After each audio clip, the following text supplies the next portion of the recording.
Hello, good evening, and welcome to the LFC Daytrippers. It's Sports Unplugged, and it's not Chris Brack and Kev O'Sullivan this week. I'm stepping in for Chris. I'm the host, Keith, and as usual, Kev is here. We're going to look at some sports from around the globe that have been going on and that are due to happen over the coming days and weekends. So, Kev, how are you? Friday night. Good to see you. Oh, good to see you too, mate. Chris decided to go and have a social life. It's unforgivable of him, I know, but It's not on. what are you going to do? Part-timers. Yeah, But there that's is it. absolutely bucket loads of stuff on this weekend for anyone who's got dodgy weather and don't want to go out and you just want to perk up in the armchair and cans and feet up, fire on. There is loads for you this weekend. Yeah, it is quite a busy one, and stuff to look back on as well. We're going to touch on the football, the FA Cup that's happening, the AFCON, which is going to be particularly interesting to Liverpool fans. We're going to look at the boxing. We're going to look at some GAA, some rugby, some NFL, some tennis. So there's a lot of stuff that we're going to cover that's either happened or is due to happen. So we'll start off with the football, Kev. FA Cup weekend. Usually I've no interest in this, to be honest, because Liverpool I never really, bothered entertaining it around this stage. But we're coming in. We'll start off with the Reds. We're coming into this, and we're coming in probably with our fittest squad in theory of the season. Obviously, minus the two boys who are off playing in the AFCON, but we're shaping up, very positive coming into this game, aren't we, Kev? We are. It's looking really good. It's a busy schedule. This next, I think it's 7 games in 22. Yeah. So it's a game every 3 days, which is brilliant for us. I Yeah. mean, for the last 2 weeks, has been pulling our hair out, waiting for this to come back, and it's a great game to start off with because Cardiff at home, they'll set up with their back five as they have been for the last few weeks. Big, strong, physical side. 3 big centre backs: 6'5" Aidan Flint, 6'4" and 6'3" the other 2 centre backs. Good in the air, long throws. It's going to be a tough physical battle, but it's what you want to get the rust out of the legs for some of the players that are going to be playing in this. And I assume he's going to have a bit of a mix of a side. I think everyone is saying, yeah, go as strong as you can and what have you. But with 5 subs in mind, I don't think he's going to go absolutely foot to the floor, but at the same time, I'm expecting a strong enough side to go out, get a job done, and get into the 5th round. That's all this is about. Get into the hat for the next round. And on that, it's a good point, Kev. On that, do you expect there? I don't expect there to be many young players for Liverpool playing this weekend. Do you think there'll be any, or do you think it will just be made up of the likes of Minamino maybe and Gomez? Is it going to be just the fringe lads and very few youngsters that may be on the bench, or do you think we may see like a Cade Gordon or a Tyler Morton or even a Conor Bradley? No, I think he'll go. I think Caoimhín Kelleher will be in goal. And then I think it'll be a lot of senior players. And most of them haven't played in 2 weeks. And you know what we're like when we come back from breaks, it doesn't tend to go well a lot of the time. So I think the indicator that he used for the last round, or was it in the League Cup, the last time we had a break, and he came back and went strong. I think Trent will play. I wouldn't be surprised if Tsimikas played, but it wouldn't surprise me if Robbo played either. Konate went away apparently. For those who've seen his pictures, where he's come back with a shaved head. Apparently, he went on a pilgrimage to Mecca. So whether he comes back and goes in, how much training he's done in the last week, we don't know. Joe Gomez, I hope, gets a game. I wouldn't be surprised if it's Gomez and Matip.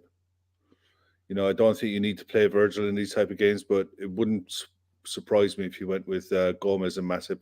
Wouldn't do him any harm. Midfield's got to be interesting because Thiago has been training. Now, how long he's been training, we don't know, but Naby's come back early from AFCON, played well while he was there, looked really good, actually. And I wouldn't mind seeing him getting a goal. And maybe a James Milner in there as well. Bit of stability. Ox up and wide right for me, Bobby in the middle, and Jota wide left. So no Minamino, no Kate No. Gordon, no Divock. No, well, Divock. But Divock's only trained today, apparently. He's only back in, yeah. So I'd say you think it'll be a fairly strong team. Yeah, I'm thinking along the lines of, Queeveen, I think, could start in goal. I think you're looking. I wouldn't be surprised if we saw a lot of changes. To be honest, so, it wouldn't surprise me to see Tsimikas, Kanate, Gomez, and Milner in the back four. Yeah, the fact that Leicester is coming thick and fast, it's coming soon after it. I saw you said that, and I thought, you know what? Yeah, James Milner right back. Even if he gets an hour, it'll put him in good stead if he needs to be playing in any of the games coming up. Yeah, so this is the thing that we have though. With everyone coming back, we have real options. We have live options again, and it's the first time in a good while that we've had live options that you can come on and you'd struggle to pick the 11. Whereas if you think back 2-3 years ago, our 11 was as nailed on as it was rare to see a single change. Yeah. And now it's like, if Tsimikas plays, you wouldn't be bothered. If Gomez comes in, great. You're looking forward to seeing him. He needs games, doesn't he? He needs minutes. Whereas Kanate is being used, as the centre back when one of the other two need a break or need a rest. It's Kanate that's been coming in, but Gomez does look like he needs games. Or could you see Gomez starting at right back? Is there a possibility that you look at it? Gomez, Matip, Kanate, Tsimikas back for, be interesting to see. Now that Nico's gone, I think that Joe Gomez is his backup, Trent's backup. So you wouldn't mind it. And to be fair, Cardiff are a big, strong side. So if you went with the extra height for set pieces and what have you, wouldn't be the worst idea in the world. Yeah. No, it'd be interesting. It's one of those, like, I can't wait to see it because I can't wait to see the team sheet because I don't know what's going to be on it. I have no idea. And then when you see the team sheet, you can work the game out in your head before kickoff. You can, right, this is what I want to look for. This is the kind of setup I want to see. Is he going to change it to a 4-2-3-1? Now that Diaz comes in, we have that luxury. We have that option as well. Yeah. He could play a 4-5-1. He could do variations of that. There's so many different options that we've got at the minute. And I don't expect to see Diaz, by the way. I'd be amazed. I think he had a jog today. That was about it. Yeah, he's not going to even make the bench, is he? And, I'd be surprised myself if he even makes the bench. Klopp has been reluctant to throw players in when they've not been used to systems and all. And I know an attacking player, you can put him on for 20 minutes and just let him play on instinct and just go out there and put on a show. But the reality is, I think he probably Leicester is when we'll foresee him. I'm jealous as hell, man, because my nephew's going over for that for his 18th. Yeah. And I'm jealous. My brother is going as well. My brother and his young lad are going over to it. So it's a nice one for them to go to, It's a great one to get. Yeah. So, at the time it was just another game, Leicester, Jesus. And but I think after the way it's shaping up now, there's a feel-good factor now. The fact you bring in a Diaz now, you're getting these lads back. You should have the... a strong team, a confident team. So it's looking really good a bit more better. Yeah. So you don't there's think a quad on. There is a quad on.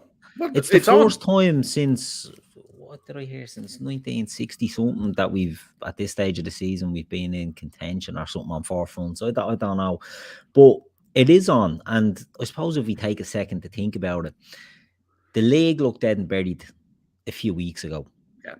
It's no longer dead and buried. I mean, it's still a big ask. It's still a massive ask. It's a big ask. Yeah. But it's not as big an ask as it was. A few weeks ago, we were saying maybe looking on 3 fronts or possibly 2 after the Arsenal 0-0 win they got in Anfield in the Cup semi-final.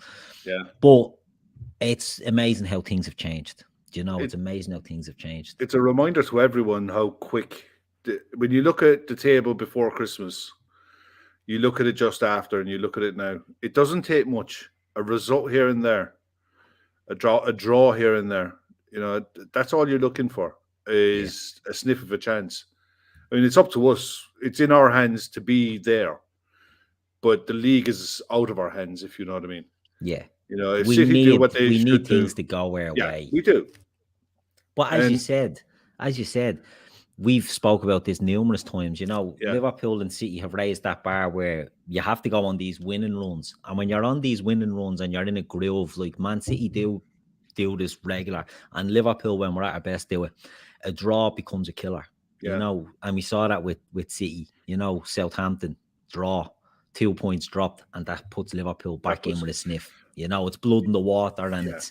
You always see it with the table. If you get in a run of 5 or 6 wins, you see gaps. That's when you start seeing big gaps opening up. And I think all we can do is give ourselves a shot. That's all we can do. The FA Cup and the League Cup is cream. It's cream on top of the cherry, on top of the cake. But League and Europe, Inter Milan are no joke. No, but the fact I'm missing Barella is a nice. That's a big bonus. Yeah. That's a nice little added thing. But they're decent side still. So this run of 7 games, every game has something on it. So the squad will be up for this, and they're all going to be used. Yeah. I mean, we haven't even talked about Harvey Elliott. Well, that's what I was going to mention. Like, you don't see him starting there. I can't see him starting the game. No. But then Klopp he does chuck a madness in every now and again. And Elliott has been doing an awful lot of gym work, he'd have been on the training pitch now for the last 2 weeks. While everyone else was away, he'd have been on the training pitch for the last 2 weeks. So you don't know. I wouldn't second guess him. And if he was picked and played an hour, it wouldn't surprise me either. He'd have played against Cardiff before when he was at Blackburn. He knows what to expect. There's no surprises in playing at Cardiff City for someone like Harvey Elliott. And it might be a nice game to come back into. If that's a thing, you're at home, you're against a side where you know the opposition, you know what you can do. You know that they're going to play a 5 back, and you know you're going to have the ball. Yeah. So it might not be the worst thing in the world to give them a half, give them an hour. The 5 sub rule is huge. Yeah, it makes all the difference, especially under these circumstances when you have got players coming back from injuries and you want to use that squad. And, you win this game, you're into the 5th round, isn't it? Yeah. You're into the 5th round of the cup, and then it's when it starts getting serious. You get through a 5th round tie, you're looking at a quarter final. And once you get to that stage, it really is it's anyone's then, like. It's the look of the draw. Anything much happening in the United game? Penalties. It's gone to pens. Yeah. Crikey, lad. You're going to have to keep us up to date in the chat and let us know what's going on. Yeah, penalties at Old Trafford according to Laszlo. Laszlo's stitching us up here. Stitching us up. It's only half time. I was going to say we haven't been on that long. Yeah. I mean, look, how do you see this game going then? I think United will get the. I think what did United game or us? No, our game. I thought you were about United. I was going to say I think they get the win, Kev, but I don't really care about them. Just like Phil Jones is on. Oh, there you go. Phil Jones is on, the great Phil Jones. Our game, I think it's going to be. I expect us to win. Look, make no bones about that. I expect us to win. I think it will be the fact it's at home. I expect it to be a comfortable enough win. But I think it'll be one of these, maybe a nervy first half an hour. Yeah. And then we'll get the goal and then we'll run in a few. I think, I don't mean to disrespect Cardiff, no disrespect, but I'm thinking like 4-0. Do you know what I mean? One on about 30 minutes, one either side at half time then, and then a late one just to run it in. Because I think the stadium, the crowd will be up for it because of the fact that the field goal is there. So I think we'll smash them. And I don't mean it in a disrespectful way to Cardiff. I just think it's geared up to be a nice day. But look, I've said that many a time and it's come back to bite me on the arse. What about yourself? How do you see it going? I said 3-1 and I stick to 3-1 because I think from set pieces they're very dangerous. Yeah. Between the long throw and corners. I watched Aidan Flint for a long time when he was at Bristol City, was he? Yeah, he was, and he was at Middlesbrough before that. Yeah, he is at that level in the Championship. At from set pieces, he's very, very strong in the air. He's getting on a bit now, but even still, he's they're a very, very dangerous side from set pieces. Yeah. Could you see a case? Could you see a case of Van Dijk playing because of the aerial threat that they'll pose? No, because there's no need. These centre backs that we have are, if they're not good enough to be able to deal with that, then we're thinking they're better than what they are. Yeah, and I think they're better than what we think we are. They are, if you get me. Yeah, I have every confidence in a Joe Gomez and a Kanate to deal with the threats that are to come from them. But at the same time, they're very good at what they do. That 5-3-2 that they play, they will get the ball wide. They've aerial threats. They know how to play away from home. They have a decent record away from home. And this is going to be the shop window for a lot of these players. It always is. Yeah. It's a huge day for some of the senior players in that Cardiff side. It's their last chance to play in, unless they get a draw next year. But they don't know from season to season where they're going to be. So That's for a lot true, of them, this could be their last game at a big Premier League ground on national TV, free to air. So they're going to be well up for it. I just hope that it's it's a case that they're not up for it in a way that they start kicking lumps out of players. Well, that's the worry, because there was a lot of argy-bargy the other night with them, wasn't there? Yeah, they were kicking off in the tunnel. Yeah, they beat Forest 2-1, I think. Yeah, and look, we saw what Forest did to Arsenal, and now look, I expect Cardiff to have a go. They're not going to be a Shrewsbury. It's not going to be a walkover. But at the same time, you have enough quality. We have enough quality to beat them. I'd be happy enough with 3-1. 3-1 is get into the hat for the next round. Come out of the game with no injuries. Happy days. I'd be happy. Don't get me wrong. I take 1-0 just to get into the hat, and that's all it is. It's just get into the hat for the next round, and that's all you can do. As Laura said, it's a cup final for Cardiff, and that is true. They're going to be up for it. They'll be they'll be very looking to take a scalp, and if they get a sniff of blood, if they do see a lot of rested first team players, and if they do see Queven Kelleher in goal, they might think, which is, we can get in around him, which Shrewsbury did try to do as well. They tried to get put him under pressure and get physical around them, and that could be an avenue for them. But look, is there any other cup ties that you're looking for, that you have an interest in? Bournemouth, definitely. I'm looking forward to watching Bournemouth. Look forward to watching Bournemouth anyway, but Bournemouth and Boreham Wood. Yeah. Because look, not just for Nat Phillips, but I want to have a look at Dom Solanke. Yeah. I want to see how he's kicked on. And I was watching, I think BT Sport had it on the other yesterday. They showed our Champions League run all the way through. They showed the highlights of all the games all the way through and all day. And I watched a bit of him. And I thought he was lines to the wolves, the poor kid. It was the club was too big for him at the time. He was expected to be something that he just wasn't at the time. But he's gone down to the Championship. He's found his level. He's confident, and he's grown into his body. Yeah. So I want to watch him. I want to see if Nat plays. I want to see how he copes and how he gets on.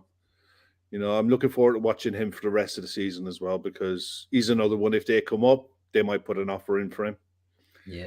I think it suits him. It would be a good move for him, because for a few reasons, but I think it would be a good move for him, because do you see the likes of Newcastle, before we move on? Newcastle were linked with him, and it was a move I was skeptical about. And you only have to look at the likes of Jamal Lewis is getting not into their Premier League squad, and the wrong move, while you can see the initial appeal and the dollars flashing up.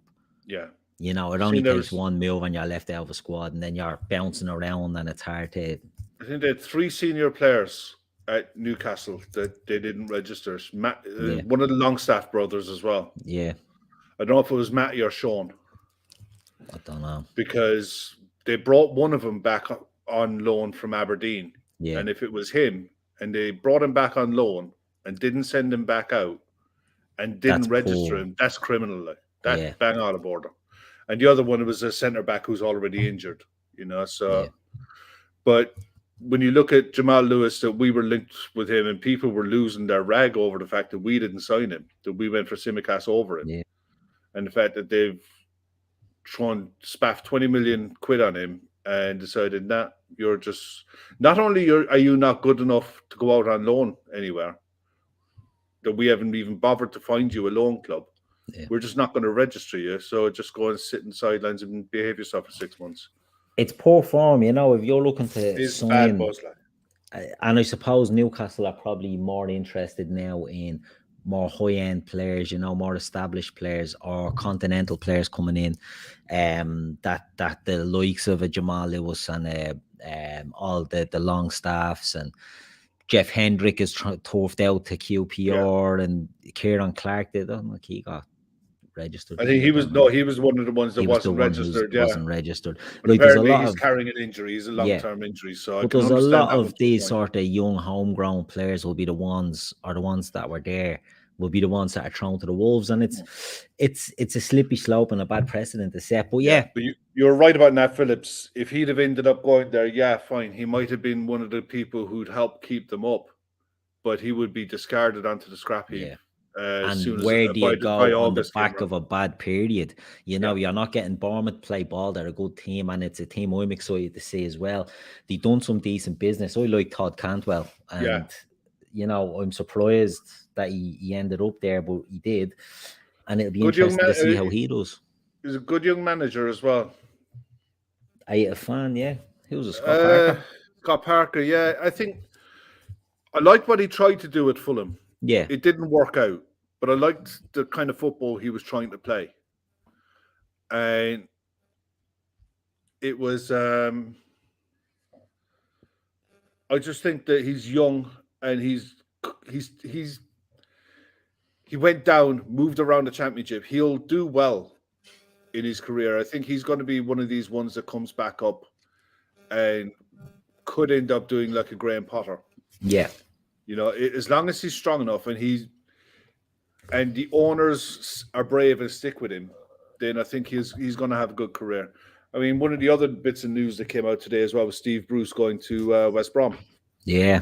Was he there before? No, but people will. He's been everywhere else. He's been everywhere. He was at Birmingham, wasn't he? And Villa. Yeah. But I think people mock and joke about have you, but he's very good at getting teams up. I think he's got an excellent record of getting teams out of the Championship. Struggles up in the Premier League. But look, if you're bringing sides up out of the Championship and you stay with them, you're going to struggle. Yeah. You know, it's not often that sides come up for a sustained period of time is rare. You know, so the fact that he's a bit of a yo-yo manager is fine. Neil Warnock made a great living out of it. Yeah, true. A lot of them have. Yeah. But do you give Bournemouth a chance in this tie? No. And to be fair, I listened to their manager's press conference today, and I don't think he does either. He was getting a bit worried with the business that Bournemouth were doing over the January window. And he was like, if they played the signings that they've signed, we're in a whole world of trouble. But it'll be. I think it's the last game. It's a shame, really. It's the last game on a Sunday, and it's going to clash with the AFCON games. Yeah. You know, with the AFCON final, and I'm really looking forward to watching Senegal. Yeah, I'll watch them. We'll skip. I mean, look, I don't know if anyone else in the chat with the FA Cup, is there anything in it that you guys are looking forward to? Is there any standout ties that you've spotted that we're missing out on? I mean, I suppose Spurs Brighton would be one. Spurs Brighton, yeah, but you'd expect a decent game there. Yeah, because Spurs with the signings they've made, you know, they've let go £120 million worth of players that they've brought in the last 18 months to bring in a loan to buy option in Kulusevski. Yeah. And Bentancur is a decent centre mid. And that's what he is. He's a decent, solid, dependable centre mid who will do a job for you next to Højbjerg. He's not going to set the world alight. No. You know, I just think that Spurs have taken a massive gamble this window. I mean, maybe it was deals that needed to happen, and that's fine. But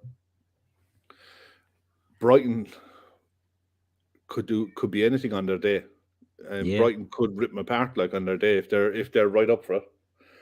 You wouldn't know.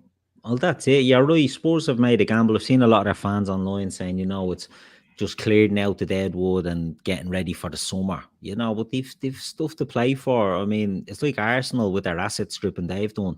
4th place is up for grabs in the league, and it is between the likes of Manchester United, Arsenal, Spurs, West Ham.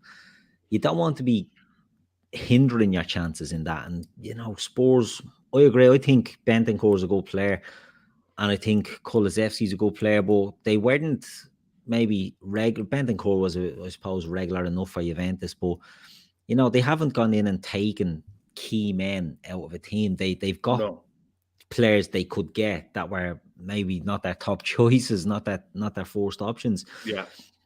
So it'll be interesting to see how they fit in. But I suppose the X factor for them is Conte, and if he can get, dogs of war basically walking like dogs of war, that'll give them a chance. And Brighton, they're an exciting team. Brighton, they'll have a limit, they have a ceiling that they won't go through.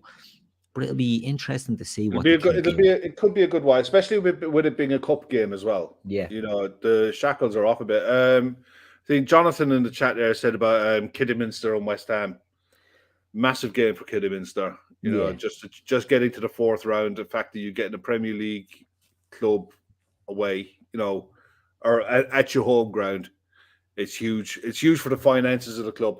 When you get the smaller clubs like that and you get the big draw, you get the TV cameras, that can sustain a club, especially with the COVID stuff that clubs in the lower leagues have gone through in the last 2 years. This is a huge windfall for them. Yeah. I expect West Ham to be comfortable winners, but at the same time, FA Cup, you never know.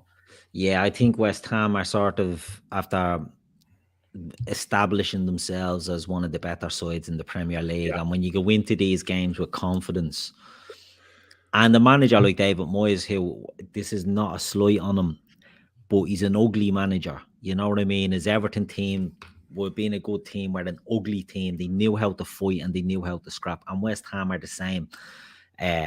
So I can't see maybe Kidderminster catching them. It's a toy that if I had been a couple of years ago, you'd have been penciling this one in as an upset all day long. That was a huge banana skin a couple of years. There is actually one banana skin there, and it's a local derby as well. Is Forest and Leicester. Yeah, Nottingham and Leicester aren't exactly too far apart. Yeah, location-wise. Forest on the back of the Arsenal win. Granted, they didn't do well again in their last outing in the league against Cardiff, but you don't know with Leicester. You don't know what Leicester are going to turn up. I'd love to see. You don't know what kind of damage that loss to Spurs has done to Leicester. Yeah, the manner of that loss. I mean, maybe the break did them the world of good. It'll be this will be the sign test for them. If they come in sluggish in any way, shape, or form, as you say, you lose a game like that Spurs game, and it's a psychological hammer blow, isn't it? To lose like that when you're 2-1 up in the 95th minute and you lose a game 3-2. Especially when there's only 4 minutes of injury time. Yeah. it's a hard one to take, but that's the thing. It'll be interesting to see how they react to that. Laura has thrown up an update. Phil Jones has been on for less than 30 minutes and already has a cramp in his face. But Phil Jones he actually done well for them in the last time he came on and played. So I was surprised he didn't move on in the January. I think he was linked with Bordeaux. He was linked with Bordeaux. Apparently, it was a solid. Bordeaux put an offer in, and he just didn't want to go. Yeah, weird. It is a strange one. Especially, I mean, I said it. I put a comment into one of the transfer shows Gav was doing. I thought, if you wanted to go and play, it's a nice stadium. It's a handy league. Yeah. It's nice part. It's a nice region to go and. Yeah. If anyone has ever been to that part of northern France, a lovely region of the country to live in, great experience, but he just didn't fancy it. Yeah. What can you do? I mean, but yeah, they're the main fixtures that I'd be looking out for. They're speaking of banana skins, we're into the 120th minute in this thing, and it looks like it could be going to penalty. So United hit the post, I think, 2 or 3 times in the first hour, and they should have been 4 or 5, maybe even 6 up at one stage. Bruno missed some savage misses. You had Ronaldo missed a penalty in the first half as well. Yeah. It's never. Laura said League One would have been the right speed for him. Do you know what, Laura? I'd love to have seen him with someone like Jeremy Doku Or Mbappe. Or Mbappe running at him. Yeah. You see some facial features for off him then. Yeah, Neymar would have given him bleeding heartburn running at him doing step overs. He'd have been in an awful state. But no, it's a good point by Laurie. That sort of drop down would have been probably. It might have reignited his career. You've seen what it's done to players like Chris Smalling when he went to Roma. It has kick-started his career. It's reinvigorated his career. Let's not say kick-started, but reinvigorated his career that he's a good, solid pro in Italy and seen as a good, solid centre back. He's seen, as one of the best defenders in the league, Yeah, he's quite highly rated. It's an interesting thing. We done a show last night about big money transfers not working. I'm not putting Chris Smalling in that, but it shows how a move can make or break a player, and sometimes a player that's there too long. Phil Jones is a prime example, and Chris Smalling, just decent players, but they stagnate, and then a move is what they need, and Smalling. You often see it with. Look, you saw it with Mo Salah. When he left Chelsea with a point to prove and a bee in his bonnet, and we're reaping the benefits of it. Yeah, brilliant. Happy days. Happy days. Before we come on to the AFCON, we'll have a quick chat because it's all about Man U at the moment. Yeah. Ralph Rangnick, what are you making of him? Right. Because I know you've been your bonnet over him. I thought, look, what he did with Anthony Martial, talking outside of the dressing room. If you'd never ever hear of Klopp or Pep or pretty much any manager in recent years talking out of shop about a conversation that he's had with a player. Rangnick has done it twice in the space of a month. Yeah. With Lingard now, saying that, he needed a break after his move was denied for his mental health. And Lingard comes out and contradicts him straight away, saying, no, I'm fit and available and ready to play. He said that Martial refused to be selected for a game. Martial come out and said, no, I absolutely did not. I've always been professional. I mean, at the end of the day, whether he did or didn't, whatever happened or didn't happen, you don't talk out of shop. Yeah. You don't talk about private conversations that you've had with a player to anyone outside of the club. And if there's a few instances of it across different clubs, like Newcastle had this thing leaking transfers to the media. They own the club now. Yeah. What are they trying to prove? Shut off the access. Shut off the access to the local journalists. They don't need to know who your transfer targets are, because we're well capable of swooping in on a Newcastle target and doing what we did to Spurs. What Rangnick did with those two players, bearing in mind that those two players are established and well-liked with the French contingent in the Manchester United dressing room with the likes of Pogba and stuff. Also, Lingard came through the academy, will have a lot of close relationships with pretty much everyone in the club. Yeah. You get a manager coming out, talking out of turn against that kind of a player. Whether he wants to leave or not in the summer is irrelevant. That's not going to do anything for their dressing room. And if they're targeting the top four, and we're seeing them going to penalties now, they're very easy. You don't give a club like Manchester United in the fragile state that they're in, with the players that are as fragile as they are, you don't give them an excuse to down tools, because they'll take it. They've sacked enough managers over the years. And exactly, Ashley, for someone to throw around mental health issues as a throwaway tagline, it's stupid. It just shows a bygone era of someone who hasn't managed at any level in a long time. Well, he's not inexperienced. Rangnick isn't he coached, but he's been a sporting director and a consultant. And his role at Manchester United now is 6-month interim manager to see what's what in the playing squad and fix it then from up in the executive box. Yeah. Now, I know he's not going to be he's not going to have a role, but he is going to be a consultant for a 2-year contract. It's not very professional the way he's going about it, and he should know better than to do that, because as Ashley says, throwing around mental health, and Jesse Lingard's out like a light saying, nothing wrong with me, I'm ready. I'm available to be selected. The club asked me to. Yeah. I'm available, and that's twice. And the thing is, in his previous roles, club director and what have you, but you don't have a day-to-day involvement with the press. Yeah. You're not stood in front of the press in a press conference where you're not in control of the situation. The journalists can ask you anything the hell they like, and if you're not sharp enough to evade the questions or answer them in the right way, then you do what Bielsa does and you speak through an interpreter. Yeah. Bielsa's English is absolutely fine. Yeah. You know what I mean? But Bielsa's not stupid where he will use an interpreter all the time. So if Ranić isn't clever, I mean, I wouldn't be a bit surprised. I'm surprised that the UK, the English media haven't picked up on that. With how sensitive a subject it is, I'm surprised they never picked up on it. But look, that's for them. When you consider a lot of the things Klopp has said, that's not in his sort been hammered, his native tongue, and it's being hammered. And that's not they're loyal against Klopp and Manchester United. No. That's how they want. It's a genuine, like we've seen in the past where the manager says something and they've been on it like flies on shy. And it is interesting that they haven't this time. But look, that's their problem. Let them deal with that. Before we move off the football, Kev, AFCON final, Sunday evening. Are you looking forward to it? I am. I watched because I didn't watch the Celtic Rangers game the other night. Yeah. I've literally got no interest in the SPL. We watched that. It was all right. I just it's not for me. It's not what it used to be. It's not exactly. It's not like the quality. And I know some of the Japanese players up there are technically very good players. Yeah. But I watched the Senegal and Burkina Faso game, and it was a really entertaining game. It was just a really good watch.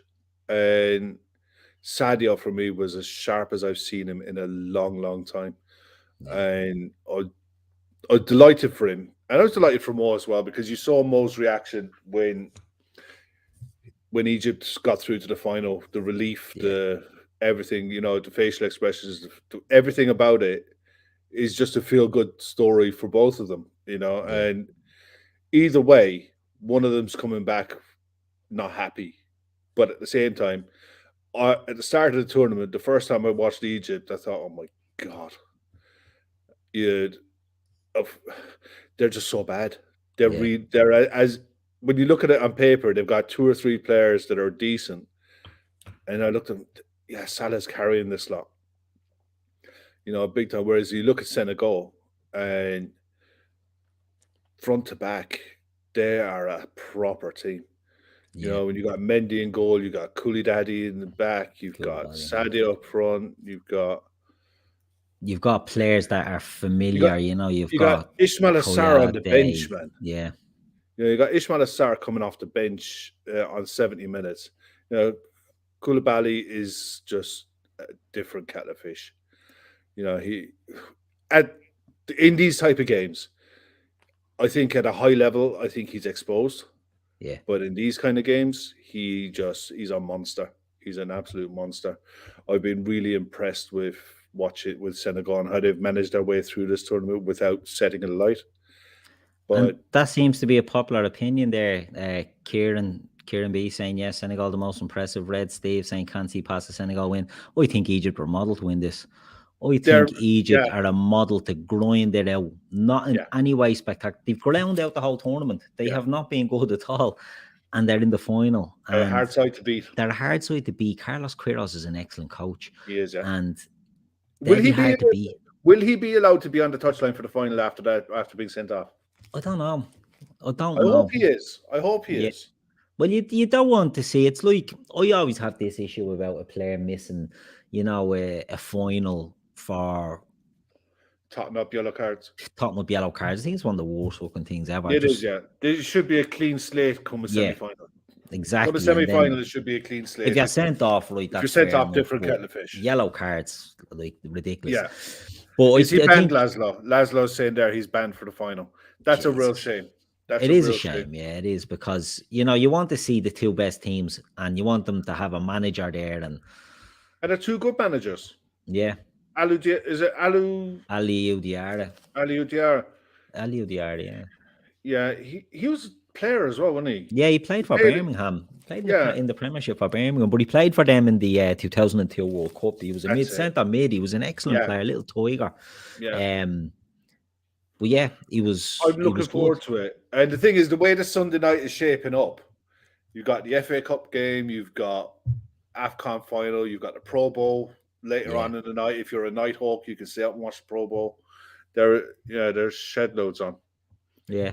Nice. But I'm looking forward to it. I think Senegal, I'd like to see Senegal win it, but it wouldn't surprise me if it went all the way. That'll be 4 games on the bounce that Mo's done 120 minutes. Yeah, that's a worry. Yeah, that is true. It's, that would be a case that he comes out. He would need a break until after the Leicester game, in my opinion. And the thing is, but with it, we haven't. Not that we haven't missed him. Aliou Cisse, and Aliou Diarra he played for us. Aliou Cisse, good player. But the thing with Mo, I don't think we desperately need him to come straight back into the team. Ooh. No, Fred didn't miss 3-0. Chatter lying to us now. That's not on that.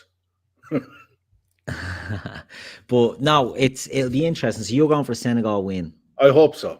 I'm going for Egypt win. But I wouldn't be a bit surprised if Egypt caught him on a break and then sat back and just defended for their life as if their life depended. It'll be interesting because Sadio and Mo are on the same side. Yeah, they're on the same side of the pitch. So it'd be interesting to see Mo tracking back. Into contact because Sadio will track back. Certainly. Sadio does track back. Is his part of their game. They've done it quite a bit. Yeah, so very true. It'll be. I hope it's a good game because I'll be honest, it hasn't been a great tournament. There's been a couple of great goals, but I think a load of great kits. I love the kits. Oh yeah, you were on about that, weren't you? Yeah, Burkina Faso one I like, the white with the cross. Yeah, I like that one. The Egypt one is quality. The Cameroon one was lovely. The Senegal, I think there's some lovely kits in it. But the quality hasn't been great. So look, we'll see what that happens. And you touched on something there. The Pro Bowl is on for any NFL fans, and the Pro Bowls. It's not that it's Mickey Mouse. It's like all the best players get voted onto the Pro Bowl every year, minus the players on massive honor for the Super Bowl teams. Yeah. It's a massive honor for the players because a lot of players who make it onto the Pro Bowls use that in contract negotiations. Yeah. So it's not a case of. It's something I often wondered if the Premier League could do. For instead of the Charity Shield, that you'd have a North v South, an all-star game. So an all-star game like North v South. Yeah. Managed by nominated managers every year. And. I often wondered how would you go about picking that 1 to 11 for both. It's definitely a draft idea for the future. That's true. That's actually not a bad idea. Make a note of that. The annual North-South divide. But look, it'll be interesting to see what happens in the Pro Bowl. But sticking on the NFL, the Super Bowl's on now, not this weekend, next weekend, and it's the Cincinnati Bengals are playing the LA Rams in the LA Rams Stadium and so forth, the way it worked out. And you were saying earlier, that's the second time in 2 years that's happened because Tampa Bay played in their stadium. I'm as casual an NFL fan as you're ever going to see. If it's on, I'll watch it. I used to watch it a lot when I lived over there and when I was a lot younger. But in the last few years, I suppose it's one of those things. If you lose touch with the players and you don't have a vested interest in a player or a team, then it's like, I'll watch the Super Bowl. I always do. The actual halftime show this year, I looked it up. The halftime show this year is going to be serious. It's going to be deadly, yeah. Dr. Dre, Snoop Dogg, Eminem. You got Kendrick Lamar, Mary J. Blige. Yeah, it is going to be serious. But the quarterbacks for the two games are the ones that are the stars, aren't they? Let's be fair. It's all about the quarterbacks. Everything is about it. And the conference finals both happened at the weekend gone, and Cincinnati got there. They beat Kansas City Chiefs. They were the favourites. Patrick Mahomes, the golden boy. And in fairness, Patrick Mahomes blew it. Well, the Chiefs blew it because they had a big lead and then didn't get a score in the second half until the field goal that got them into overtime. So I flicked it on and it was 21-3 or something like that. And I was coming out to set up for the show on Sunday night, turned on the computer, sat out here having a cup of coffee, and I just flicked it back on. And it was 24-21. And what the happened there? And especially because it was Cincinnati. Yeah. Because they were the underdogs coming into the whole damn thing. They've always been a middle of the road side. You know, and worse than middle of the road. They were bottom of the middle of the road, if you know what I mean. Yeah. You know, and for them to make it all the way to the Super Bowl it's a great story for them. It is a great story. And you see, they beat the Kansas City Chiefs. As we said, Mahomes had a bit of a stinker in the second half in that one. But in the other conference final, the LA Rams, as we said, they bet the San Francisco 49ers. It was a big grudge match because I think the Niners had beaten them in all the other games. But if the Niners had won that, it would have been the third Super Bowl Cincinnati were in, and then all of them they would have been playing the night. So they bet San Francisco. They'd have played against Montana, Jerry Rice. Yeah, so it would have been a nice little quirk, but it wasn't to be. So it's the Rams against the Bengals. I'm sure you'll touch on this next week when it's getting closer to the time. But you know, if I was to put a gun to your head, as you say, you're a casual watcher, who do you want to see winning? I hope Cincinnati win. For the pure and simple reason they're the underdog. Yeah. They're away from home. Yeah. Everything's against them. Joe Burrow is like Rocky, isn't he? He's the underdog. He's getting battered from pillar to post, and he's getting. He's only 2 years. He's only 2 years in the league. Yeah, and he had a bad injury as well. He had a bad ACL injury, and he was. Although saying that, the Rams quarterback, what's his name? Oh God, Matthew Stafford. But I looked into it. Matt Stafford. He's dead. 12 years at the Detroit Lions. Yeah. 12 years at possibly one of the coldest damn places in America. To go to LA and your first season, you take it side to the Super Bowl. But he's been statistically one of the best quarterbacks in the game. But the lines are always down the bottom. Yeah, defensively, they're shocking. They're saying the fact that he's even got into a Super Bowl now will get him into the Hall of Fame because he holds so many records, so many, thrown records and yards that he's racked up over the years that this will be enough to get him in. Yeah, it's another one of those games. Interesting. Yeah, it's another one of those games. You just hope it lives up. You hope it delivers a game. That's all you can ask for as a fan, especially if you're a neutral fan. I know there's people on this pod who are Bengals fans from long time. Ray Dicko. Yeah, Ray Dicko's a big Bengals fan. So I'd love it for Dicko to be able to come on a Monday night with a big cheesy grin on his face. We'll be up there for about an hour, and he'd just sit there and smile. That's what he'd do. Yeah, he wouldn't sleep for like 2 days, but be delighted for it. I know from being in WhatsApp groups with Dicko as well, like he's so excited. He's a big Bengals fan. And he's so excited for this, and that's what you want to see. It's a different team in the Super Bowl, and even the Rams, they got there a couple of years ago, and they sort of shit the bed. Now, they've invested in Matt Stafford. They got rid of Jared Goff because he was a bit of a stinker at quarterback. They heavily invested in Matt Stafford. They brought in Odell Beckham and they brought in Von Miller and really put the chips into their basket. Yeah. So they need to win. They've the home advantage. They will probably. They don't really get many crowds there, but we just have to wait and see. Yeah. We've got breaking news here. We've got breaking news. I've seen it in the chat. You break the news. Manchester United are out.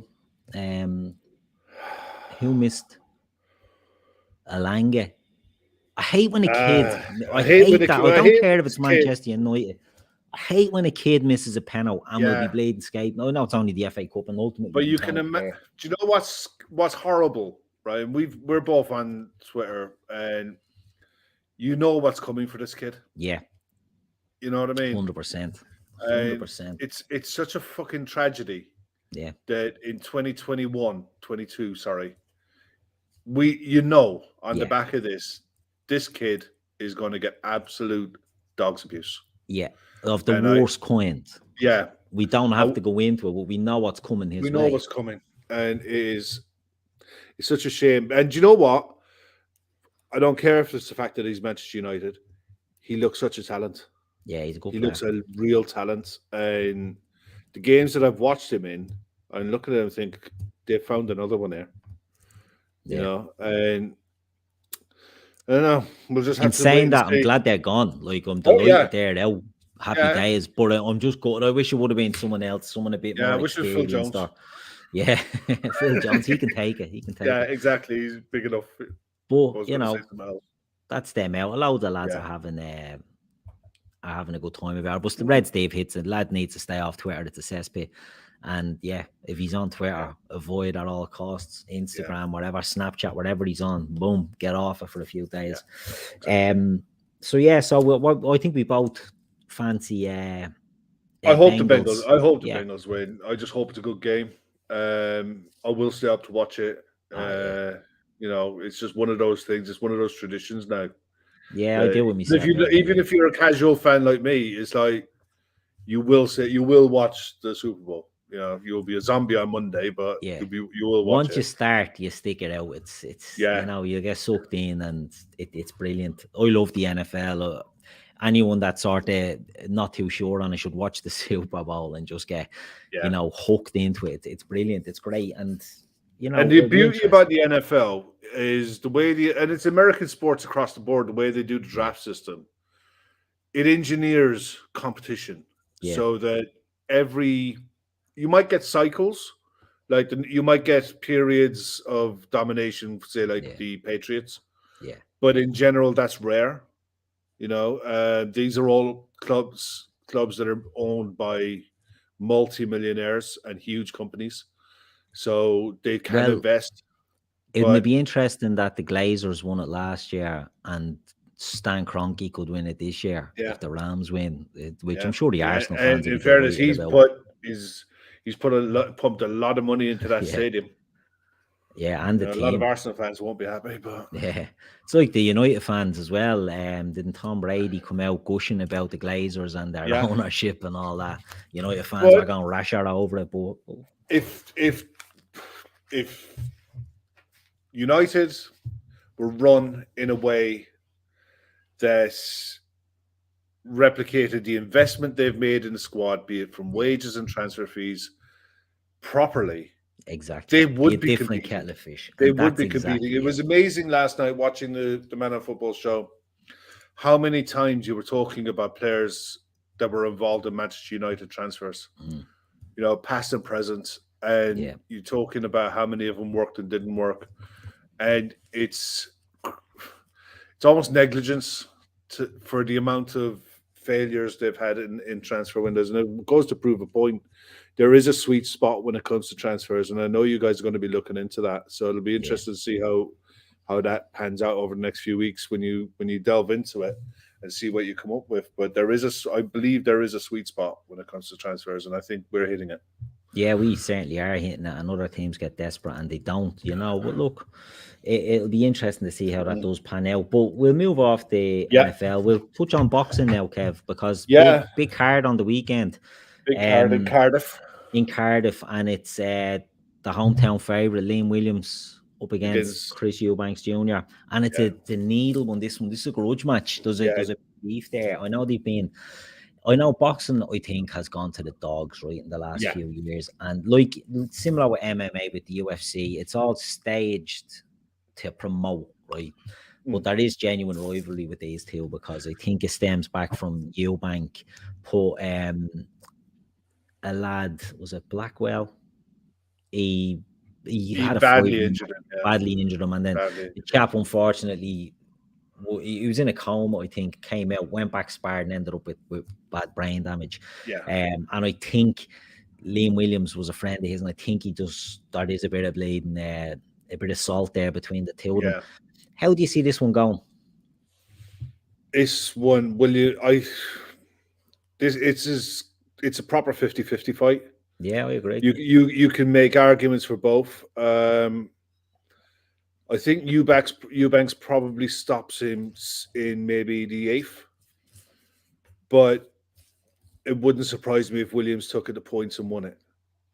Yeah. It is one of those, and the thing is, the card itself. This is Sky's first boxing of the year, and apparently they cancelled shows in January on Sky. Sky cancelled it. Yeah, for the medics, wasn't it? Yeah. The doctors, they wanted focusing on they frontline didn't want work in the doctors to take- NHS and things like that. It stems back from years ago, from the aftermath of the Michael Watson Yeah, stuff, that you Chris had to Eubank. have a brain specialist and certain type of doctors at ringside for all televised events. And I think a lot of the house shows have it as well now, but Sky didn't want to be taking doctors away from the NHS. So they cancelled the January shows, and when the all clear came, they put this show back on because they delayed this show. It was due to be sometime in mid-January, but it's probably worked out for the best, because the actual card itself, you're going to see Clarissa Shields fighting outside of the United States for the first time as a pro, defending her world title against an undefeated fighter. So she's special. You know, she is special when it comes to her and Katie Taylor are far and away the standout female boxers. Well, Archie, very quickly, Archie throws that comment in, lads. Katie Taylor needs to mention. Next one is monumental. Her fight that's coming up against Amanda Severano. Is it Amanda? Amanda Serrano. Yeah, Amanda Serrano. That sounds right. That could be the biggest fight in.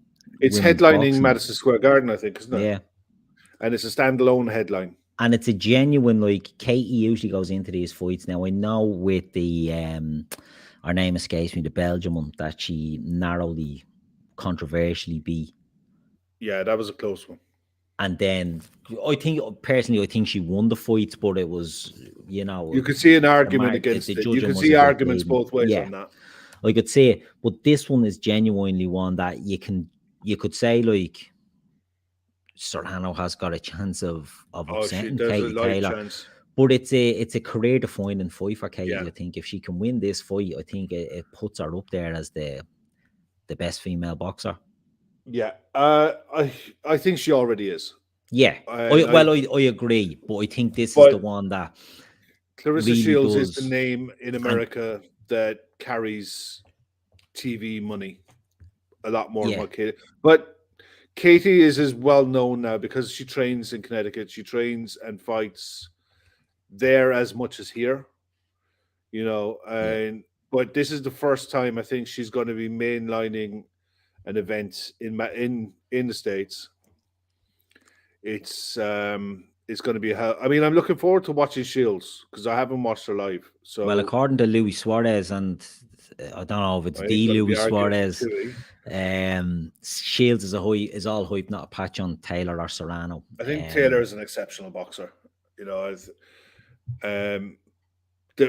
there is going to be. I think there's another one as well. Is it Charlene Dubois? Yeah, is making her professional. I think it's Charlene or Carrie. I'm not sure. I can't even read my own handwriting now. But she's a former Olympian. Her brother is Daniel Dubois, the heavyweight. Yeah, the one who's had a bad eye injury there not long back. But she's making her debut as well. So this is, and there's a heavyweight fight on the card as well. Otto Wallin. Otto Wallin was the guy who Dillian White should have been fighting, but Dillian pulled out of the fight.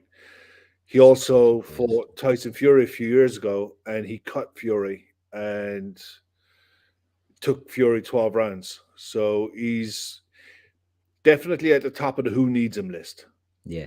You know, he's in the top 10 in the heavyweight rankings, and you know, I think he's one of the main fighters on this card as well. He's one of these guys that you watch him. If he does well, if he has a spectacular knockout, it shoots him up into world title contention, you know, in the next couple of years. Because the way the heavyweight scene is at the minute, it needs to be opened up a bit. You know, they don't fight often enough to have one person with multiple belts. Yeah. There isn't. That's the one downside for boxing for me is there's too many there's too many. Sorry if I couldn't across you, Kev. Yeah. There's too many of these rematch clauses, and you're getting the same fighters instantly getting rematch. So you're getting the same fights over and over, and there's no one breaking through to get their shots. Or if they do, it's sort of a patsy getting put up there just to be a bit of a whipping boy. So you do want to see others breaking in and I think that's why UFC for me is taking on such a. I mean, the UFC fighters don't get a patch money wise. No, but you will see UFC fighters, UFC champions fighting 3 times a year. Yeah, you know, at least sometimes 4.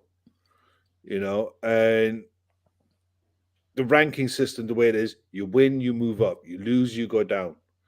It's not like the heavyweight scene where Dillian White has been made to wait for years to get a crack at a world title. Yeah. And he's done everything he's supposed to do. He's going to get his crack now, but unfortunately, the guy he's getting a crack off is he's going to get cracked. He's going to get absolutely torn to shreds. But at the same time, Sky need boxing.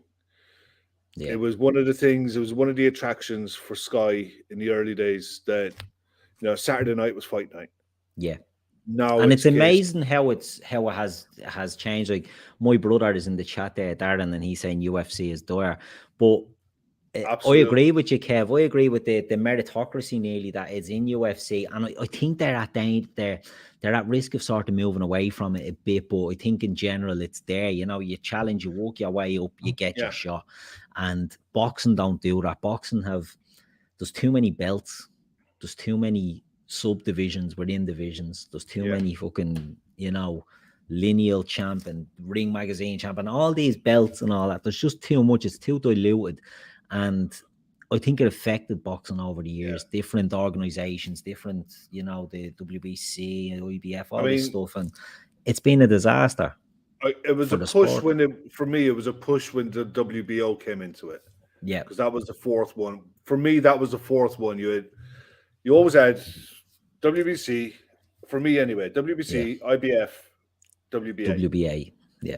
Then you had the WBO came in, and you had the likes of Chris Eubank who became a champion, and some of the early WBO champions were absolute pants. Yeah. But when they started getting a bit more credibility, it became a recognized proper championship. But now you've got IBO, and it's just there's all sorts. There's the alphabet soup champion, It's and unfortunately, it's all down to sanctioning fees, and they're just the biggest problem they've got is they don't fight enough. The named fighters, the recognized fighters, you'll be looking to get Tyson Fury into a ring once every 9 months. Yeah, and for a sport, that's not enough. For him, it's great, but for the sport, it's not enough. And the other side of it was something that happened in the news. It's been brewing for a while, but it was in the news this week. Is by 2028, boxing could be out of the Olympics. Oh. Because of the way the amateur scene has been run, and because of some of the decisions that have been happening in previous Olympics and previous World Championships. No, Dazzler, it really isn't.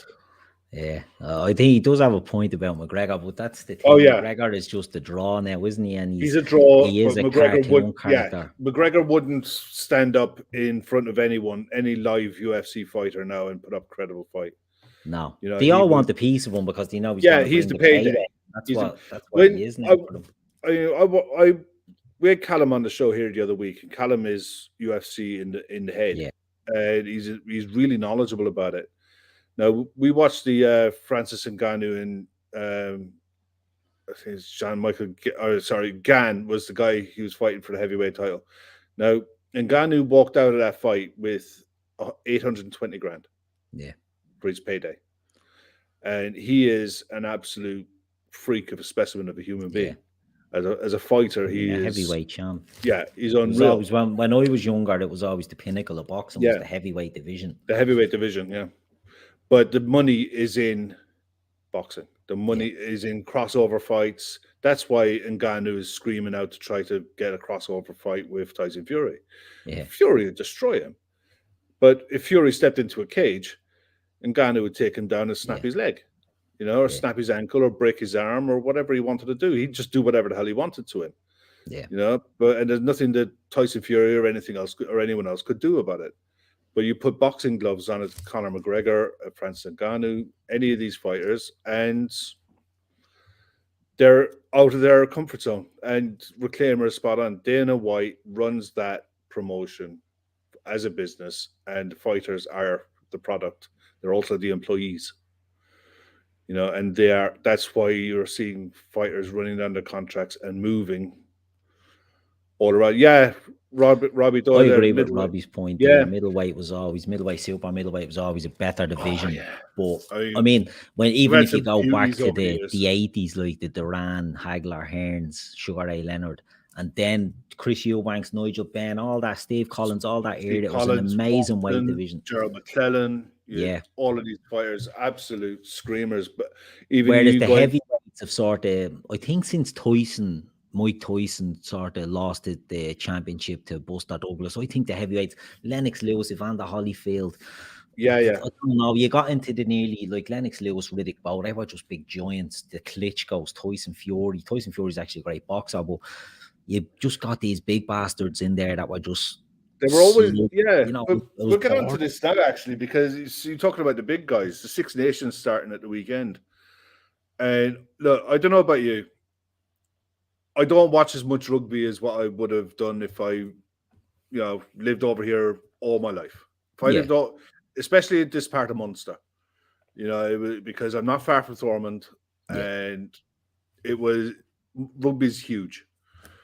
But Six Nations gets me every year, and you won't have a better. This Six Nations is going to be great. Yeah, because France are the favourites. We're in with a real live shot. Yeah, a real live shot. We're playing really well. But I think it's one of the strongest in a long time, because I think the Scottish are in good nick. The English are in good nick. Well, they're in relatively good nick. The French are in good nick unless they blow it, you know what I mean, and lose the head. The Irish are going to be there and thereabouts. The Welsh are always a tough enough team. Like Italy. What do you make of the idea, and I've seen this somewhere else, about a relegation and promotion playoff? So you come bottom of the Six Nations, and then you have to go into a playoff with one of the other European teams. So you're talking Romania, Georgia. Would be Romania, Georgia, Russia, Spain, Portugal. Yeah. And because Italy are getting bounced off all the time now, they'd probably bounce off these other teams. They do, yeah. But it would make an opportunity, a year out of it mightn't be any harm to them. Yeah, I mean, the thing is, Italy have invested. Downside to it would be Italy have invested an awful lot of money in rugby. Yeah, in growing. Not in many Italians, in fairness. A lot of Irish there, and a lot of New Zealand. But they've had to bring through that kind of player infrastructure and that to build to get the kids interested. And away from football and other sports, and into rugby. And if they dropped out of it, they'd lose a fortune. Yeah. But at the same time, they've got a couple of good young players. They will probably come bottom again, but it's one of those. When it was the Five Nations, you always had one country with a bye, and it was a bye week, and it was a loss for everyone because of the amount of TV money that everyone goes into the pool. All the money goes into a pool and it's split. So having the 6-1 and everyone playing a game every 2 weeks it makes all the difference, yeah. But the drop off in quality is huge. How they do, I don't know. I mean, look, we're opening tomorrow at home to Wales, and the fact that the fans are going to be there for the first time as well is going to be massive. The fact that there's a video going around social media today, the Welsh lads coming over on the ferries and singing the Welsh anthem and that. I think it's probably one of the best anthems in sport. Yeah. It is unreal. What's it, Land of Our Fathers or something, isn't it? Someone will correct me in the chat. But when that gets going, especially in Cardiff when they're playing, and it's brilliant. When the roof is closed, noise is unreal.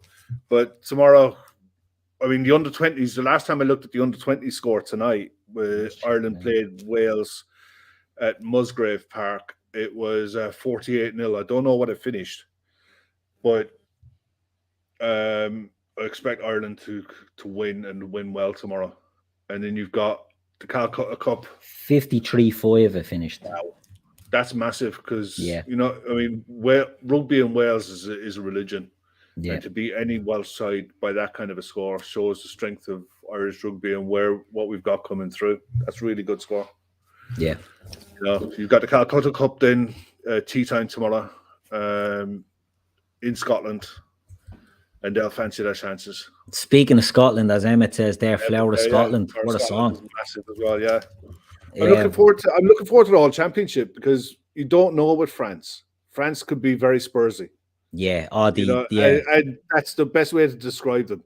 When they're on it, but they can really drop a bollock as well. Like, you know, they can really drop one. So this championship is wide open for me, and I think it's between us and probably France and us. Yeah. You know, I mean, it's a shame it's not a World Cup year, but it's worth it because it's worth watching. Look, it's free to wear as well. Yeah. You know, everyone and it's a short tournament. Like it's the Six Nations. It runs over a few weeks and it's done.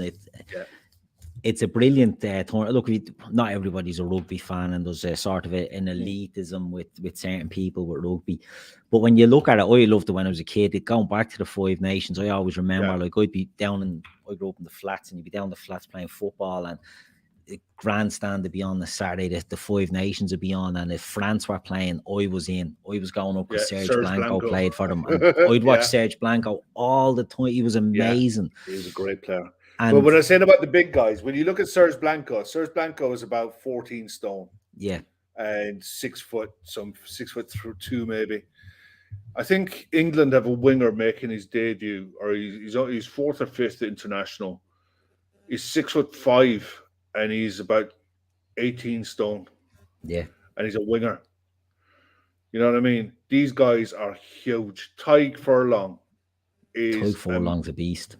He's an absolute animal of a man, you know, and that's the scary thing with rugby. When you're seeing these guys and the hits they're putting in at the weight they are and the strength that they are, it's a worry. In sport, it's a worry. Because you know the pressure then on kids playing rugby in secondary school, you know, that the size that they have to get to. Yeah. It's look, it's one of those things in sport that I think sport are going to have to reconcile themselves with. Football as well. You know, we saw that with Sadio when we were looking at with Senegal, the fact that he played a couple of days after a concussion. Yeah. You know, at some point, sport in general is going to have to take this issue seriously. Yeah. And, you know, it's one for the future, definitely a discussion to be had on it. But, I mean, Six Nations is going to be great. Women's Six Nation is on as well. Yeah, Red Steve's there, let Bracky know a little.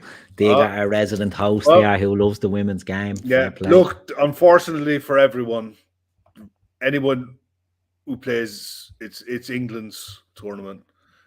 You know, England are the ones who've ploughed money into women's rugby, and they're the ones now that are reaping the benefit for it. You know, we're pretty decent.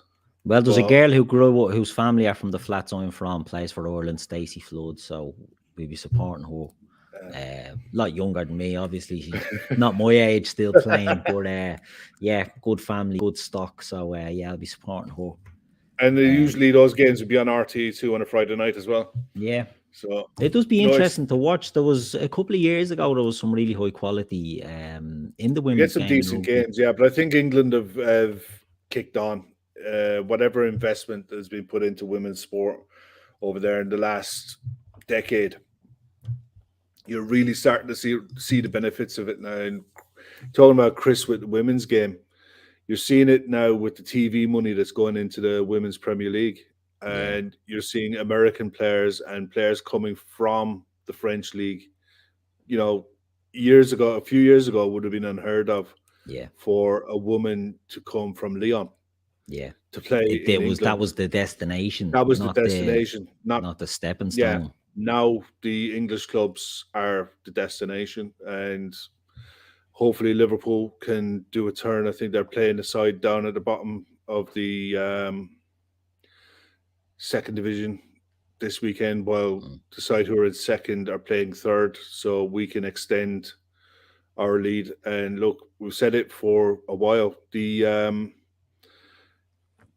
only side who gets promoted are the winners. Yeah. So second is nothing. We have to win, and if they get promoted, you're in a whole different stratosphere for the women's game. Yeah, it's true. It's true. There, Kieran B puts his Keane Healy still playing. I don't think so. I think he's retired now. I met him before around Dublin one night. He's a fucking specimen as well. He's a prop, and he is a big ripped beast of a man. Back in the old days, the prop was like me, little fat baldy fella, cauliflower ears, pig ugly. Keane Healy is not matching that profile at all. He's a big bleeding hunk of a man. Yeah, you wouldn't technically brilliant. He's technically brilliant. He's walking proof that you don't have to be a huge player if your technique is spot on. Exactly. Toig Furlong as well. So good technically that they redefine what's expected from a front row. But look, that's the way the game goes. Yeah, I'm looking forward to it as well, because you're always going to have the new rule changes come in, and you know, everyone's watching it, and everyone like the casual fans are going to be all educated. Again, is it Robbie Doyle there asking, does it bother me that Leinster players are making up? No, it doesn't, because in fairness, Leinster as a province have been doing fantastic, and they're the standard bearers in Europe, you know, along with a couple of the French clubs. So no, it doesn't bother me. I just wanted to see Ireland successful and get past quarterfinals at World Cups. You know, but it's peaks and troughs, isn't it? Because you know, Munster were so strong, and then they'll be like that for a while. You know, they will be back up soon enough. You know, I suppose a poor managerial choice can set you back, and then a good choice can then propel you back up there. So yeah, they won't be too far away. No. When they do get that opportunity. So who do you fancy to win the Six Nations? I know it's a good. I think it'll probably be France, but I think we'll push them all the way. I think it'll come down to the game that we play. I think we're playing in France. I think it might be the second last game. France are playing Italy on Sunday, so they'll have their gimme out the way. Yeah. We beat Wales, then it's just a case of matching their results. Yeah. I think we're away to France, away to England, aren't we? Yeah. And home. Yeah, because we don't know what England are going to do yet. Yeah. You know, I mean, England have been in the best of form, but yeah, I agree with Owenberg. France are the best team in the world at the moment. You know, so heresy. I will never have a word said against the All Blacks, whether they're actually the best in the world or not. I will always have them as the number one. When it comes to tournaments, rugby, yeah. But when it comes to the push comes to, well, I suppose you'll always have you'll always have the All Blacks, Australia and South Africa will always get there. South Africa remind me of Egypt in this AFCON. They'll absolutely pig their way to a final. They'll find a way. So hard to beat. Whereas France are so erratic in everything. They'll be the most exciting team, and when it comes to it, they'll absolutely shit the bed and be gone. So it'll be interesting to see what happens. Yeah, Calvin's saying there that we've got France next weekend. Crikey. And Barry Devlin, France have 3 home games. Yeah. So it's theirs to lose. Yeah, and that's funny the way it goes, you know, that's the way it goes. Yeah, it does go in cycles like that. And it is, I mean, we've got 3 at home as well. Yeah. But it's just unfortunate that our away games tend to be France and England. You know, our 3 tougher, probably 2 of our toughest games that you although England away, I think that's usually around Paddy's weekend. Yeah. So that could be anything. Yeah. You know, that'll depend on what's happening in the table so far, but it'll be good to see where everything is. But tomorrow, 2:15, Ireland, Wales, full house. Look forward to it. Yeah, looking forward to that. Yeah, it's always good. We didn't predict the boxing. Who's going to win, Eubanks or Williams? I think Eubanks probably by stoppage in around the 8th round. Yeah, I've seen an interview by Adam Booth, and he trained both of them, and they asked who's the bigger puncher, and he said Williams is the more powerful puncher, but Eubanks is the more skilled, slick operator, and I think, the home crowd, I think, will fire Williams on for the early rounds, and I think Eubanks will just hang in there and will grind them down, and I think he'll get it on the decision, to be honest. I think it'll be a good fight to watch. It will be a good fight to watch. Yeah, it'll be interesting. It'll be interesting. Right, before we finish up, because we were running well out of time, Dublin travelled to Kerry in the GAA. Not many people in the chat will be aware of what the GAA is. It's the Irish national sport, along with hurling, and Dublin have been the most dominant side. They won Last 6 decade. in a row. 6 in a row, isn't it? And Yeah, they've been absolutely outstanding. They've got players that hadn't lost, made a debut in the championship and only got their first defeat in the final last year, or the semi-final, last year. Yeah. So, really dominant. It's outrageous how good this team have been. But Yeah, Kerry have got young almost players criminal. coming through. The amount of money that's been Well, pumped this into is the Dublin argument GAA. that's being had. There's been calls for the last few years of splitting Dublin into Dublin North and Dublin South, which is ironic considering when Kerry were winning all the titles. Kerry won it 5 in a row in the 80s. They weren't splitting 78 to 83. Yeah, they weren't splitting, and they weren't splitting Kilkenny up in the hurling when they were winning that every year. I wish they fucking did. Yeah, but this is the thing. It's because Dublin gets all the money. But look, it's the population of Dublin is. It's massive. I'd say I'd love to know the amount of people in Dublin that actually play GAA compared to other counties, because it's a bigger city. It's a more multicultural city. The people in Dublin aren't all Irish, aren't all GAA fans, but it's been an argument. But Dublin, I look at it nearly like when Liverpool lost their home record in the league, and then we're getting spanked 6 in a row we lost at home. And Dublin are going to be a bit like that. It's a transitional period for them. The likes of Stephen Cluxton, look, he didn't play last year, the goalkeeper, one of the greatest of all time. I'd say probably the greatest. Yeah, he is. He's up there. Yeah. And he didn't come back. He's not back now. Desi Farrell is the coach. He'll own books in there. He'll be getting the sack soon. I don't know. We'll see how it goes. I think people know the job there. But the league is probably the thing, because the way the system works over here, you got the league and the championship. Yeah. And the league is split into four divisions, I think. It used to be 6, but it's 4. Dublin are Division 1. Division 1, you'd have the proper counties, but most of the counties will treat the league as the pre-season. They'll experiment with size, they'll bring young players in, and they'll try things, and then the championship is where it's at. But Laura, the most Mayo thing ever last season, beating Dublin in the semi-final and losing the final.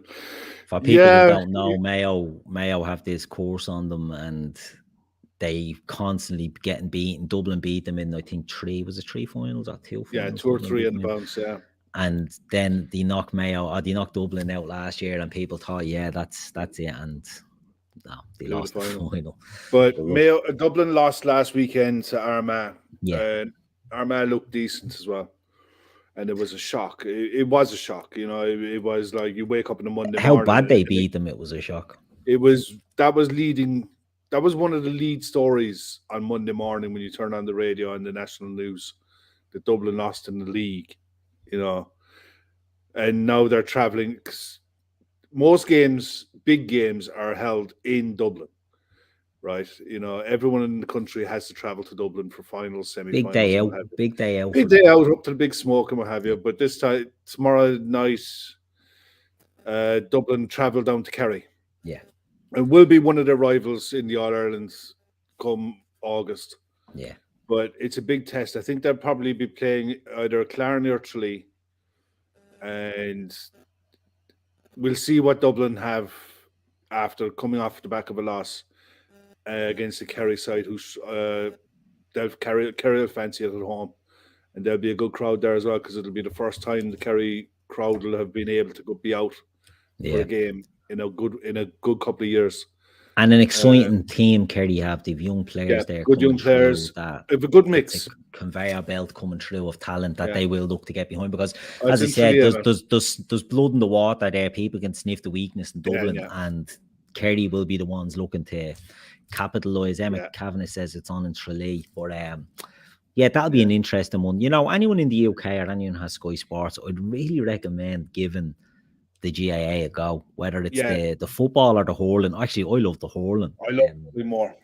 I love It's hurling. an amazing sport. It's hard to follow on the telly, in fairness, but it's an amazing sport. And when if the championship starts, it's usually at the end of the football season, right? So there's nothing else on. This summer, there's no World Cup, there's no Euros, there's no Olympics. There's nothing. So Sky have the rights in the UK to show the GA, and every Saturday night they'll be showing a game. They usually show 2 games in the weekend. But try it. Watch hurling and see what you think. Watch the football's all right.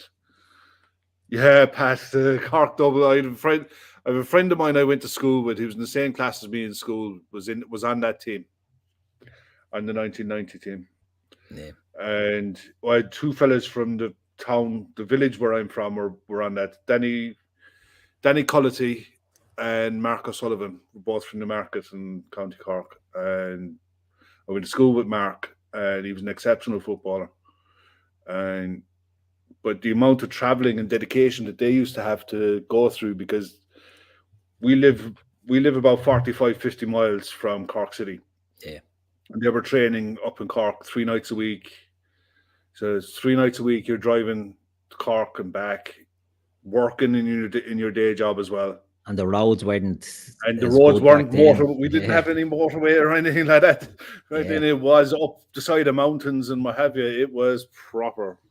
But yeah, the dedication that these guys put themselves through for an amateur sport. Yeah, it's outrageous. It is outrageous in so many ways, because I think someone was saying there, there's a full house in Austin Sachs in Tralee, that money will be going all. It's a good thing in a way. All the money goes back through the GA and back through the clubs.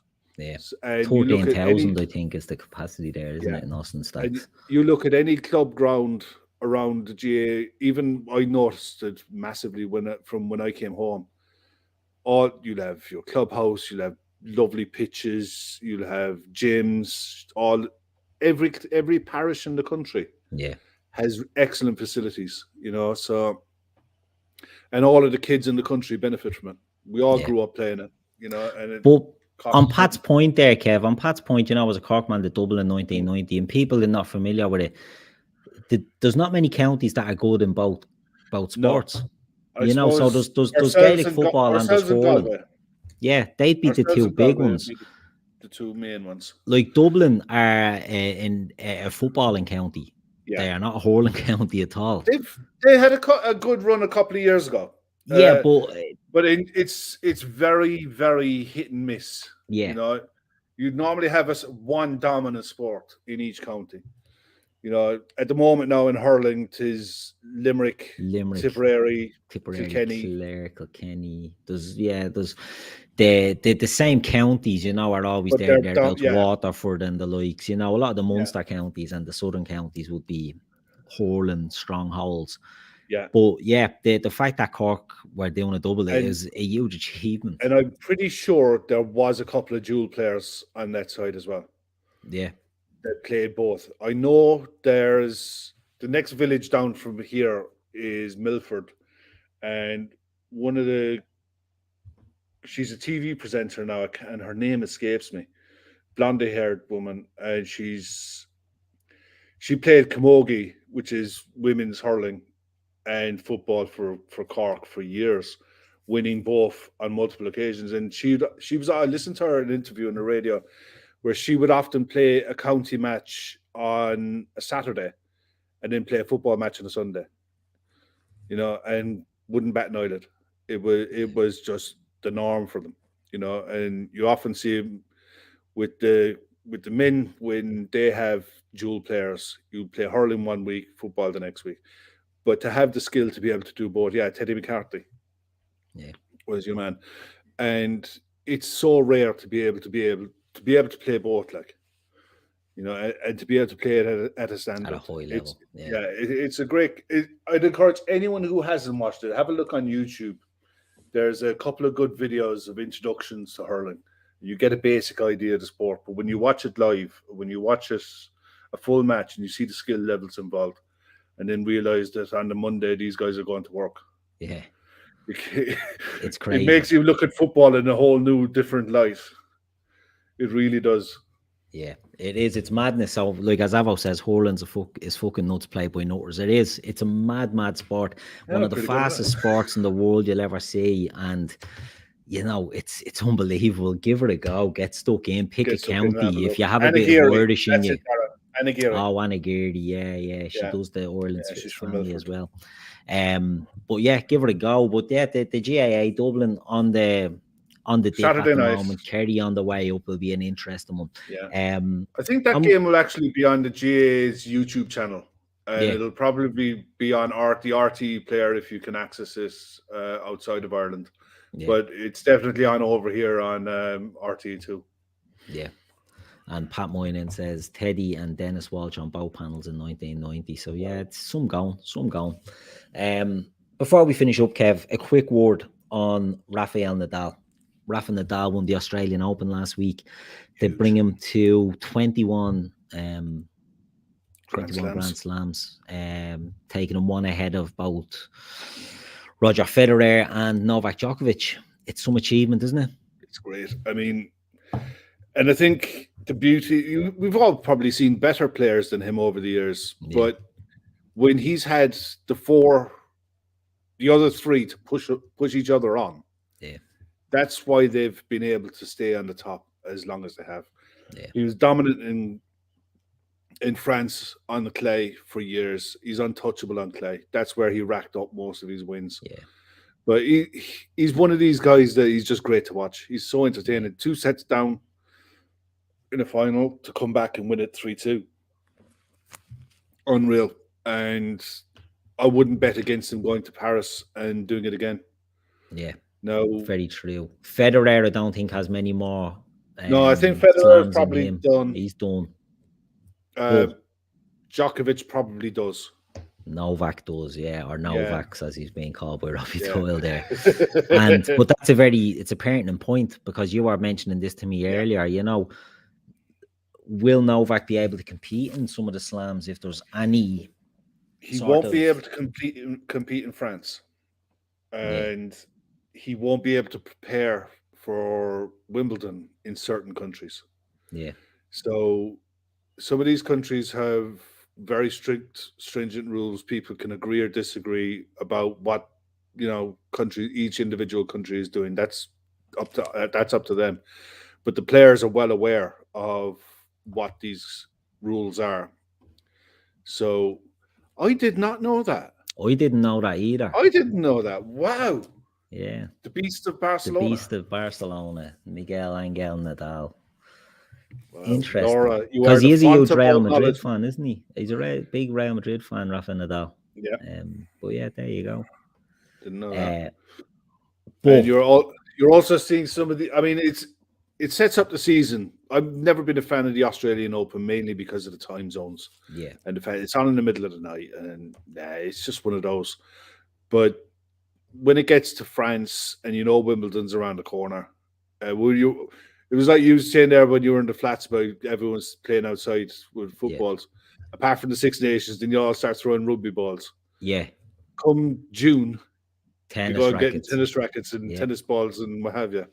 It's just one of those things when you're growing up, the first 2 weeks in June, Wimbledon and beyond, and then usually a World Cup or Euros or something, or Olympics. Unfortunately, not this year, but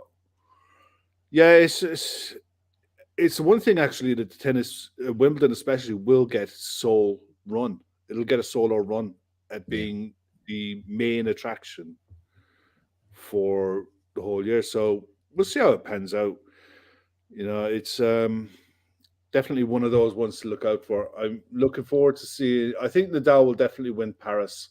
Yeah, which would bring him to 22. Yeah, but I wouldn't be surprised. Medvedev looks like he has the game. Yeah, to do well on grass. Because it's faster. And it's amazing, but 61 Grand Slams between the three of them. Do you know what I mean? Like in the 1 year. I mean, I'm older than you, so I grew up with Connors, Borg, McEnroe. Yeah. You would have, and Lindell.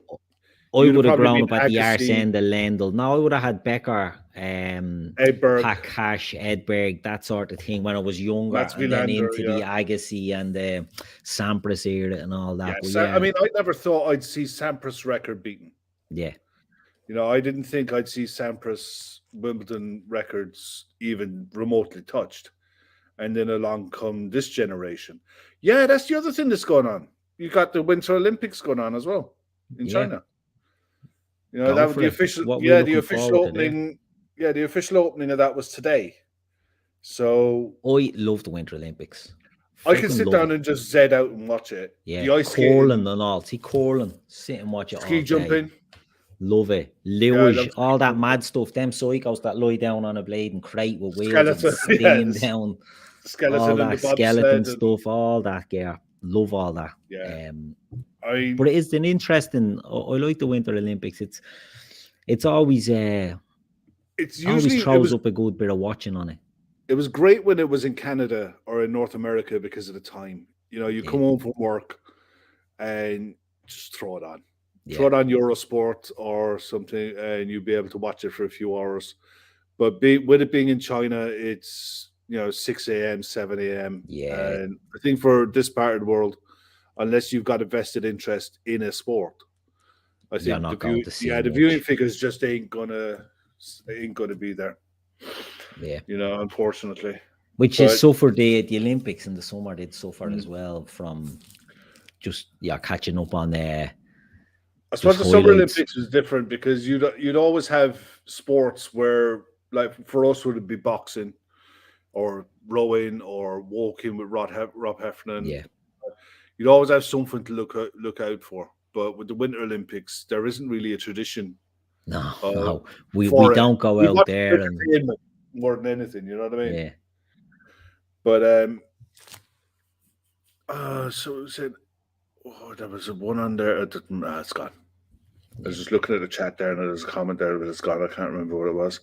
Yeah. 1980 Wimbledon final, one of the greatest ever. That was the Borg McEnroe 5-setter. If I remember, I think. Pat, you're probably a bit older than me, I'd say. So correct him if he's wrong. Don't give your age away, Papa. Just let him know it was a Borg McEnroe. Borg McEnroe.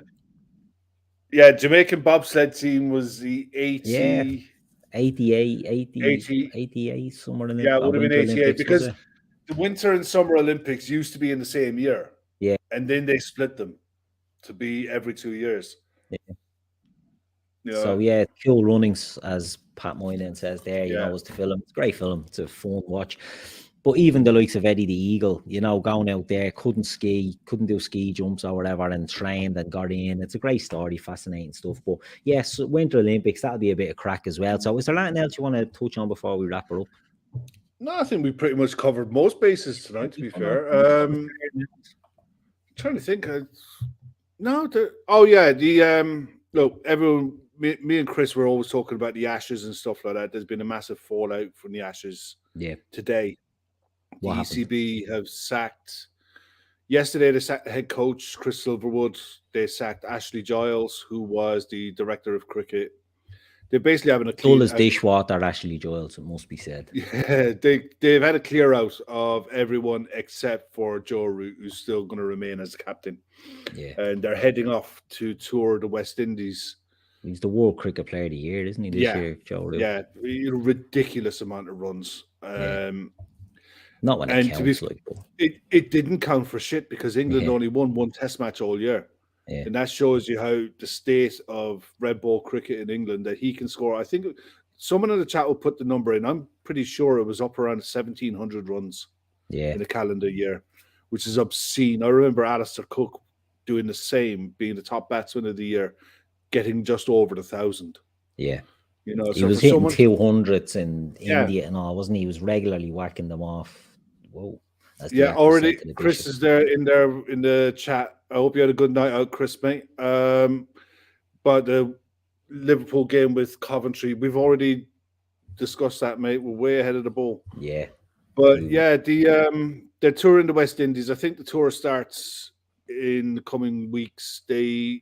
West Indies beat England in the T20 tournament they had over the last weekend, 3-2. The week before that, Ireland beat the West Indies on a tour over there in T20. Yeah, which is huge. We beat the West Indies beat England, so by default, we're better than England. I would have thought that, and anyway, I would have thought that. We are. We're taking their game and we're just elevating it to a whole new level. There you go. Yeah, exactly. Why not? Happy days. Why wouldn't you? Look, before we finish up, I just want to give a shout out to Féileacáin, charity not sponsor, just a charity partner that we're teaming up with. Féileacáin, we've said it on every show, we'll continue to say it. It's a support for parents who suffer bereavement during or just after pregnancy. It's an excellent organization, and the work they do with people who, if you've been unfortunate enough to have to go through that, the support and help that the people that run this give you is just out of this world, second to none. And we've said it before, myself, Kev has said it, if you haven't gone through this yourself, which a lot of people have, you definitely know someone who has. And this is the sort of thing that will help people when they at a very, very emotional, vulnerable stage of their lives, when they need someone to talk to and they need that bit of support. It's an excellent thing. So you'll find the details of Féileacáin in the show descriptions on our website. It'll be the first thing you see. We'll keep pushing and promoting. We're trying to raise €10,000. I think Gav said we'd a couple of thousand of the way there during night.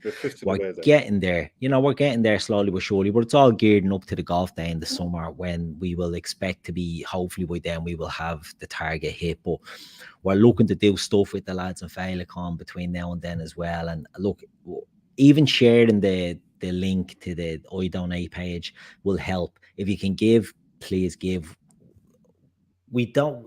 All our podcasts are free and our shows are free, but we're sneaky in a way now that we're just hitting you for charity all the time. So, support the charities. A couple of times a year, we're going to be putting the hammer on you. And if you can, excellent. But we know times are tough for everybody. There's crisis going on with rents, with energy and all that stuff. So we know money is tight for some people, but even spreading the word and sharing it will help. And if we can even do that, that's going to be a huge thing. So the more we can do with that, the better. So look, absolutely. We'll finish up there, Kev. Friday night, I don't usually do this, but as Chris decided to go on a date night or whatever he was tonight, I said I'd step in. So it was good to join you, good to chat about other sports that's not football. We've done a lot of football, it must be said, but it was good to chat about the other things as well. So thanks for having me in your parish tonight. Well, it's absolutely my pleasure. I loved it. And everyone in the chat, thanks for all your contributions. Oh, as always. Regulars, a few new faces in there as well. It was really good to see. Yeah. And, the more the merrier. Share it around with so if it's not just Liverpool stuff on a Friday night. I mean, we talk about Liverpool a lot, but if you know someone who's mad into boxing or mad into UFC or mad into NFL, tell them to give us a look and pop suggestions in the comments below about what you guys want to see and what you don't like, and we will adjust accordingly. You know what I mean? Yeah. Well, I mean, the lads, yourself and Chris that are here, you watch a lot of sports, you get guests on as well from time to time that would have good knowledge. So if people want to hear about things, just drop it in the comments. We're always open to suggestions. If there's stuff you don't like, just let us know and we'll go from there. But it's 10 to 12 on Friday night. Manchester United were knocked out with the FA Cup by Middlesbrough at home. Condolences to them. But we look forward to seeing Liverpool at the weekend. It's all good, feel good. AFCON final, Mo versus Sadio. We're all one big happy family, so we won't look at it as a rivalry. Good weekend of sport on the way, Kev, isn't there? Let's sit back and enjoy. There's loads in there for everyone. If you can't be entertained by this weekend of sport, then you never will. You never will.